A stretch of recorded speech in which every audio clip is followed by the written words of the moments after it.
गेल्या काही दिवसांमध्ये सोशल मीडियाचे अनेक वाईट परिणाम बघायला मिळतात। याच सोशल मीडियाचा आणखी एक विपरीत परिणाम समोर आलाय। सोशल मीडियामुळे घटस्फोटांचं प्रमाण वाढलंय। महाराष्ट्रात सर्वाधिक घटस्फोट होत असल्यानं सर्वांनाच धक्का बसलाय। बघूया।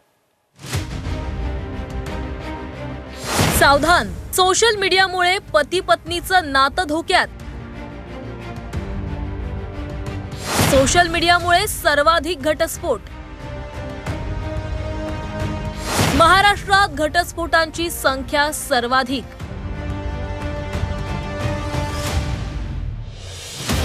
मोठ्या शहरांमधील अत्यंत व्यस्त आणि वेगवान जीवनशैलीमुळे अनेकांच्या आयुष्यात विविध स्तरावर तणाव सातत्याने वाढत चाललाय।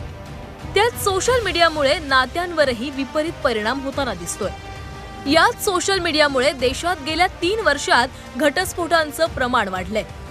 धक्कादायक म्हणजे महाराष्ट्रामध्ये सर्वाधिक घटस्फोट होत आहेत। एडजुवा लीगल्स गुगल एनालिटिक 2025च्या अहवालात ही धक्कादायक माहिती समोर आली आहे। महाराष्ट्रात 18.7% घटस्फोटाचं प्रमाण आहे। कर्नाटकमध्ये 11.7%, पश्चिम बंगालमध्ये 8.2%, दिल्लीमध्ये 7.7%, तामिळनाडूमध्ये 7.1%, तेलंगणामध्ये 6.7%, केरळमध्ये 6.3% आणि सर्वात कमी म्हणजे राजस्थानमध्ये 2.5% इतकं घटस्फोटाचं प्रमाण आहे। दिल्ली, मुंबई, बंगळुरू, कोलकाता, लखनौ आणि हैदराबाद सारख्या मोठ्या शहरांमध्ये घटस्फोटांच्या अर्जाचं प्रमाण 3 पटीने वाढलंय।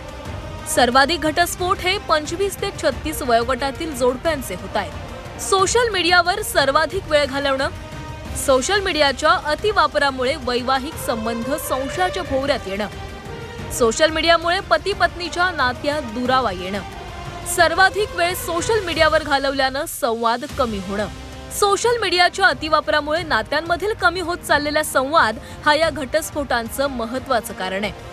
आधीच कामाचे लांबलचक तास, नोकरीतील तणाव, आर्थिक जुळवाजुळव करताना पती पत्नीच्या नात्यांमध्ये अनेक अडचणी येत असतात। त्यात आता सोशल मीडियाचाही नात्यांवर परिणाम होऊ लागलाय। त्यामुळे वाढत्या घटस्फोटांसंदर्भातील ही माहिती सोशल मीडियाचा अतिवापर त्वरित कमी करावा हे सुचवणारी आहे। ब्युरो रिपोर्ट, झी 24 तास।